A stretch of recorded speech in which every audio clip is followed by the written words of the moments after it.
नमस्कार, जय सीताराम जी।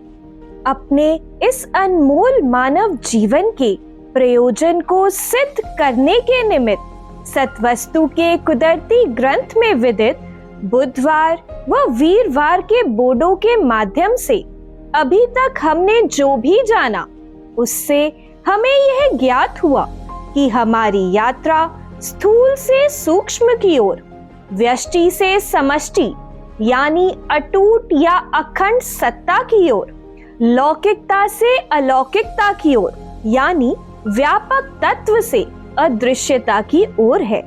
इसीलिए तो परमेश्वर कहते हैं, अनडिठी चीज को देखो, शरीरधारियों की ओर से दृष्टि हटाओ। महाराज जी यानी ईश्वर की ओर ध्यान यानी दृष्टि जोड़ो। अर्थात विभिन्न रूप, रंग, रेखा से अलंकृत जो देहिक प्राणी है, उनकी ओर से अपनी दृष्टि यानी ध्यान हटाकर जो इस देह का आधार स्वरूप शाश्वत नित्य परमात्मा है यानी देहेश्वर है, उसके साथ अपना ध्यान या दृष्टि जोड़ो, ताकि जड़ता या मिथ्यात्व से उबर आप अपने सर्वव्यापक, सर्वशक्तिमान, सर्वज्ञ चैतन्य स्वरूप की पहचान कर सको और तद अनुसार इस जगत में निर्विकारता से आनंदमय जीवन व्यतीत करते हुए अंत विश्राम को पा सको। इसी संदर्भ में सज्जनों, आओ आज बढ़ते हैं लौकिकता से अलौकिकता की ओर। निस्संदेह इस हेतु सर्वप्रथम हमें लौकिक क्या है, अलौकिक क्या है, इनके शब्दार्थों को अच्छी तरह से समझना होगा। तो आइए जानते हैं इनके बारे में। शब्दकोश के अनुसार जानो, लौकिक वह है जो सबको दिख रहा है यानी जिसका प्रत्यक्ष ज्ञान हो रहा है, अथवा जो दृश्य या प्राणी जगत वर्ग के रूप में स्पष्ट अभिव्यक्त है, वह लौकिक है। कहने का आशय यह है कि स्वर्ग, पृथ्वी और पाताल यानी त्रिलोक में जहां भी जीवों यानी पुण्य आत्माओं का, मनुष्यों का व असुरों का निवास स्थान है, वह लोक है। इस प्रकार कुल मिलाकर 14 लोक या भुवन है। 7 पृथ्वी से आरंभ करके ऊपर क्रमशः भूलोक, भुवलोक, स्वलोक, महलोक, जनलोक, तपोलोक और सत्य या ब्रह्मलोक, और अन्य 7 पृथ्वी से नीचे की ओर एक दूसरे के नीचे यथा अतल, वितल, सतल, रसातल, तलातल, महातल और पाताल लोक। इसके विषय में सतवस्तु के कुदरती ग्रंथ में कहा भी गया है।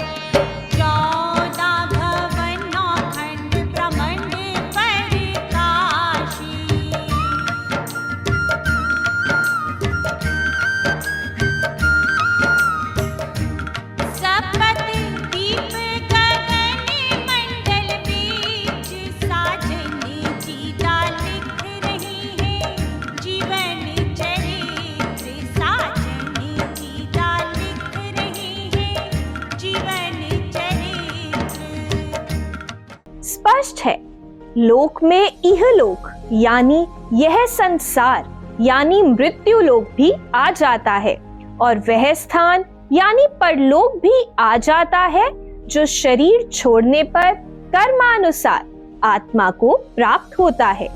जैसा कि परमेश्वर कहते भी हैं, लोक वह जगह या शहर है जहां आप सज्जन रहते हैं, और परलोक वह है जो बाहर के दूसरे शहर हैं। कहने का आशय यह है कि मृत्यु के उपरांत कर्मानुसार आत्मा की दूसरी स्थिति को प्राप्ति उसका परलोक गमन कहलाता है। इसीलिए परलोक को दूसरा लोक या स्थान कहते हैं। इस संदर्भ में सतवस्तु के कुदरती ग्रंथ में कहा भी गया है, जेड़ा पुत्र हुआ कुपुत्र, हाँ, ओ लोक निंदित परलोक निंदित, उसने जन्म अपना बर्बाद किया, इस दुनिया ते अपयश लेकर के नरकां दे विच ओदा वास हुआ। जेड़ा पुत्र साडा सुपुत्र हुआ, हाँ, ओ लोक यश परलोक कीर्ति, उस जन्म अपना आजाद किया, यश कीर्ति फैला कुल दुनिया अंदर, ओ ज्योति स्वरूप प्रकाश हुआ। इन पंक्तियों से सज्जनों स्पष्ट होता है कि प्रत्येक इंसान को अपने जीवन में उस प्रकार के काम करने चाहिए जिससे मृत्यु के उपरांत परलोक में सद्गति प्राप्त हो। इस संदर्भ में भी शास्त्र सावधान करते हुए कहता है, सुकर्म और धर्म दा सज्जनों ईश्वर साथी होता है। वेदां विच लिखिया है, झूठ बोलन करके सज्जनों परलोक बिगड़ जाता है, परलोक बिगड़ जाता है, परलोक बिगड़ जाता है। इसके अतिरिक्त शब्दकोश में यह भी कहा गया है कि ब्रह्मांड की संरचना का विश्व का एक भाग जिसमें किसी एक प्रकार के जीव रहते हैं वह लोक है, जिसे अन्य शब्दों में व्यावहारिक जगत भी कहते हैं। ज्ञात हो, हर लोक का एक विशेष जीव समूह, कर्तव्य और स्थिति होती है, जैसे मनुष्य लोक, गंधर्व लोक, विष्णु लोक, शिव लोक, ब्रह्म लोक आदि।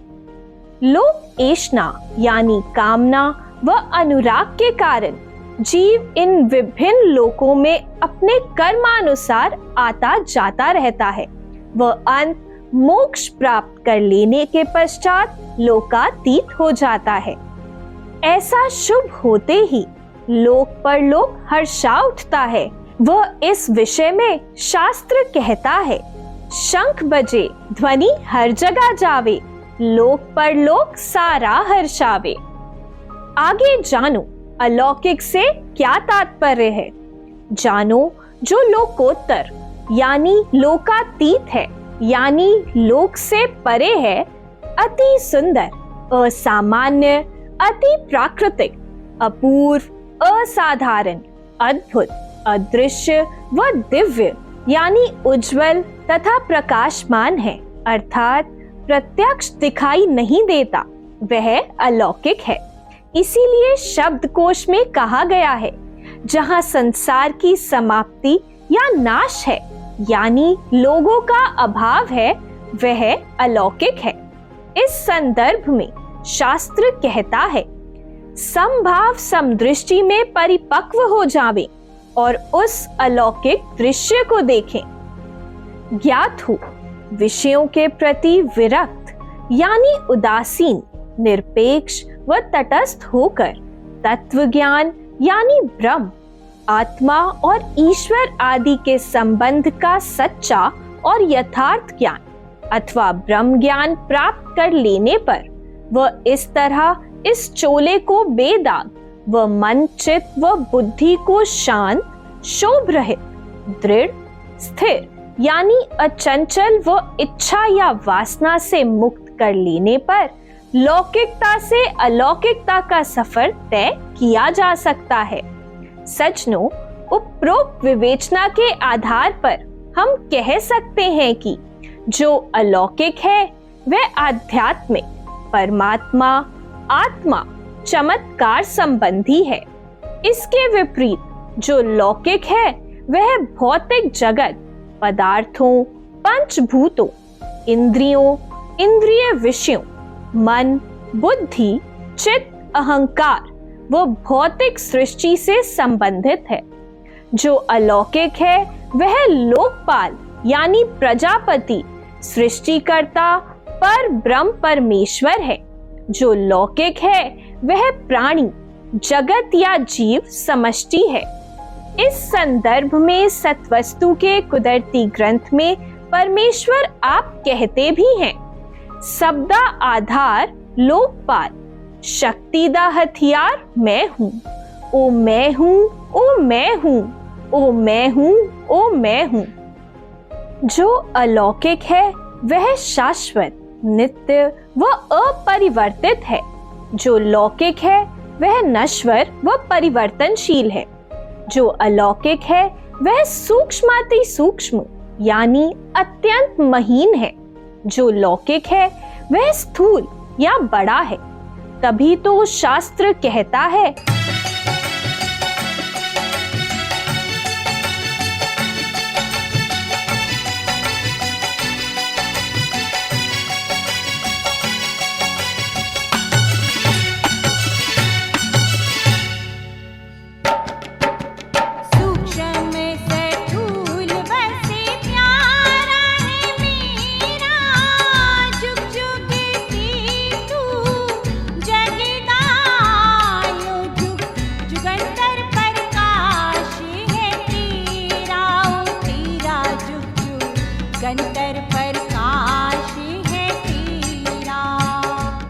जो अलौकिक है वह गोपनीय, रहस्यपूर्ण, अव्यक्त यानी अगम अगोचर है तथा उस द्वारा जो प्रकट किया या सामने लाया गया लौकिक जगत है वह विराट रूप में सर्वत्र गोचर यानी स्पष्टतया अभिव्यक्त है। जो अलौकिक है वह असीमित या विस्तृत अथवा अपरंपार है। जो लौकिक है वह सीमाबद्ध यानी सीमित है। जो अलौकिक है वह रूप रंग रेखा से रहित यानी निराकारमय है।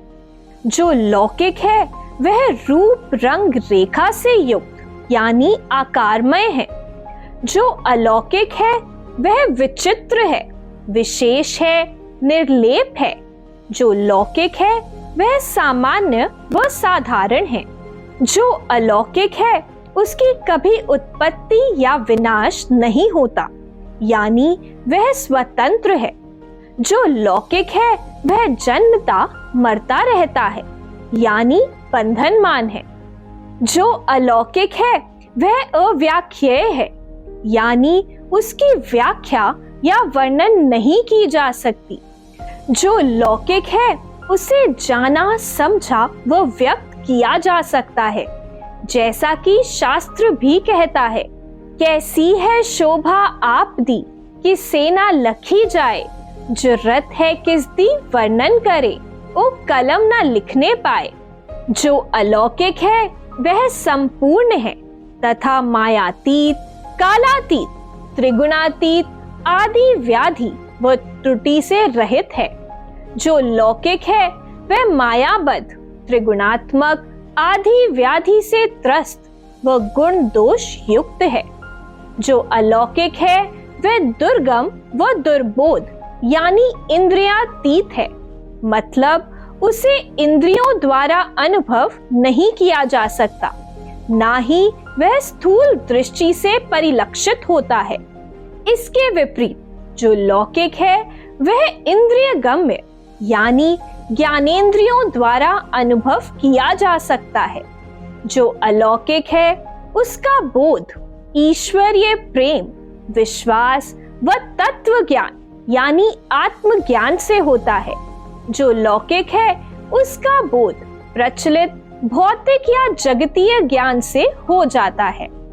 जो अलौकिक है वह असाधारण होने के नाते अचंभित करने वाला है, जबकि जो लौकिक है उसमें ऐसा कुछ खास नहीं। जो अलौकिक है वह प्राकृतिक व भौतिक नीति नियमों से स्वतंत्र है। जो लौकिक है वह प्राकृतिक भौतिक नीति नियमों व लोक धर्म यानी लोक व्यवहार संबंधी नियमों में बंधा हुआ है। जो अलौकिक है वह आत्म स्वरूप यानी आत्मा के ज्ञान, गुण व शक्ति से परिचित कराता है।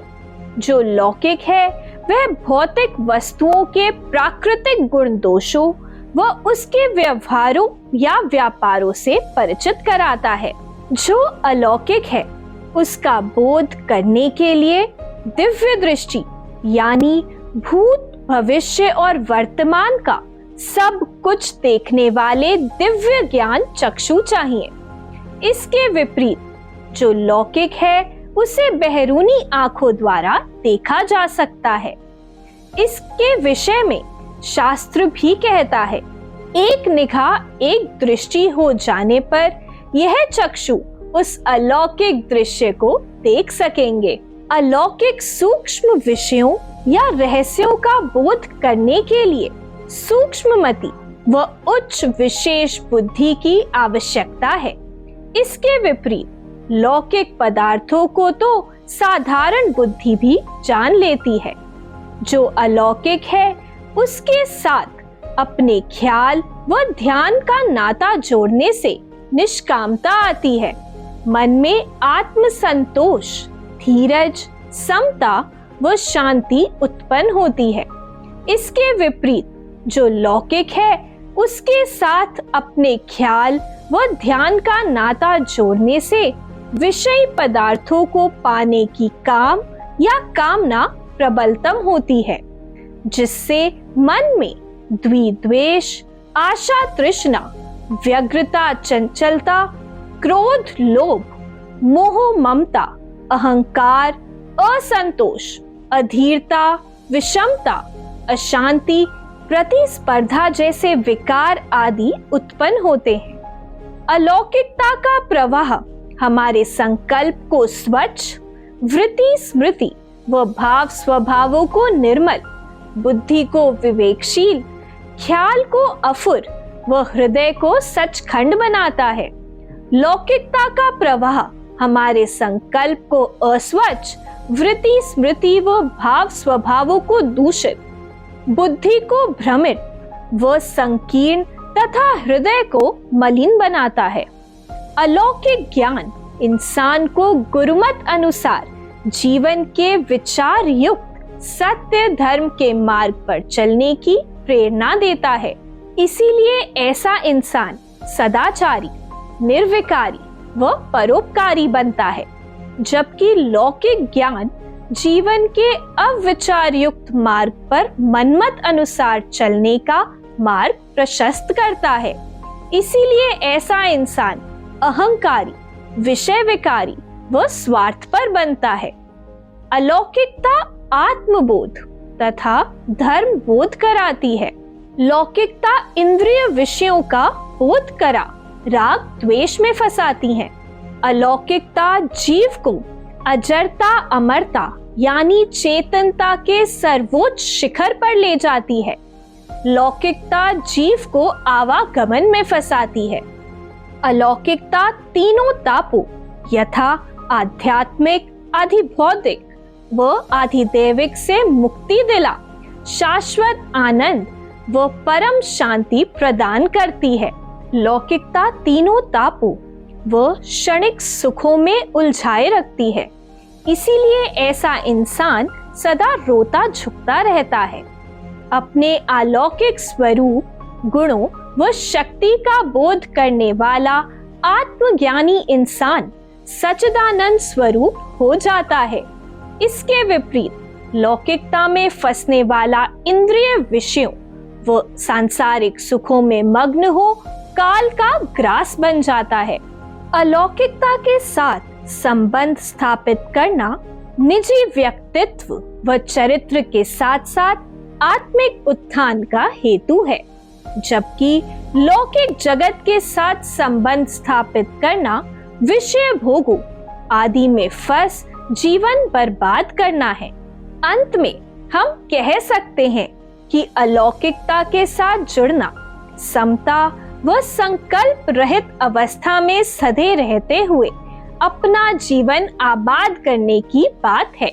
फलतः ऐसा तत्वज्ञानी इंसान परमेश्वर सम ही ज्ञानवान, गुणवान व बलवान होकर उस द्वारा रचित इस मायावी ब्रह्मांड की रमज जानने वाला बन उसमें समझदारी से विचरता है, यानी समभाव समदृष्टि अपनाकर परस्पर सज्जन भाव का व्यवहार करते हुए हर परिस्थिति में विचार, सद्जबान, एक दृष्टि, एकता, एक अवस्था में बना रहता है।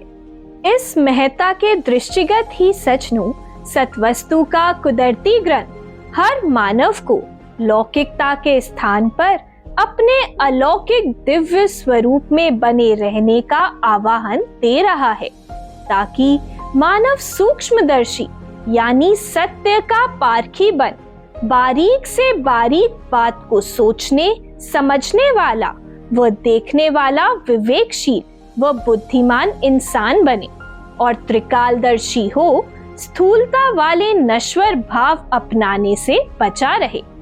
जानो, यह अपने आप में विचार ईश्वर अपना आपके भाव पर स्थिरता से बने रहे, जगत में ईश्वरमय होकर निर्लिप्तता से विचरते हुए वास्तविक रूप से अपना उद्धार करने जैसी शुभ बात है।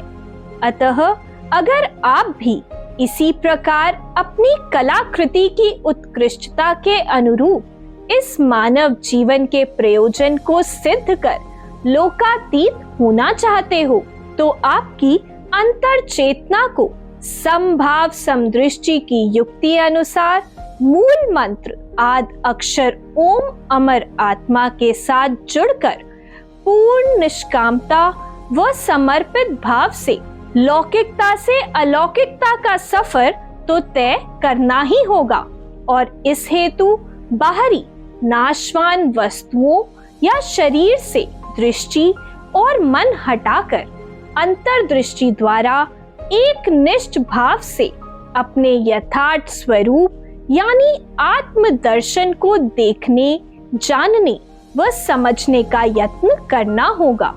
इस तरह नियमित आत्मनिरीक्षण व अभ्यास द्वारा बहरूनी वृत्ति छोड़ व अंदरूनी वृत्ति धारण कर अपनी मूल आंतरिक सम प्रकृति यानी समवृत्ति व मूल स्वभाव यानी समभाव में स्थित होना होगा।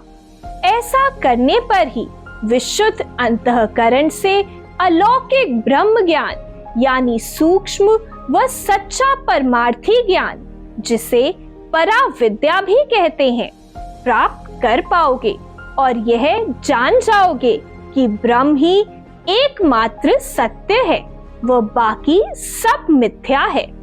इस तरह ब्रह्म विचार द्वारा यथार्थ तत्व को ग्रहण करते हुए विभिन्न रूप रंगों वाले प्राणियों में एक आत्मा का दर्शन करने वाले समदृष्ट इंसान बन जाओगे और अलौकिक परमेश्वर के साथ अटूट नाता जोड़ दिव्य वाणी का अनुसरण करने वाले तथा पवित्र आचरण दर्शाने वाले सत्य परायण व दिव्य धर्मी इंसान बन परमानंद में पूर्णतया समरसता से लीन हो जाओगे। यही है सचनो पूर्ण विश्राम की स्थिति। आप भी इसी जीवन काल में इस उत्तम अवस्था को प्राप्त कर सको, यही हमारी शुभकामना है। इन्हीं शब्दों के साथ नमस्कार। जय सीताराम जी।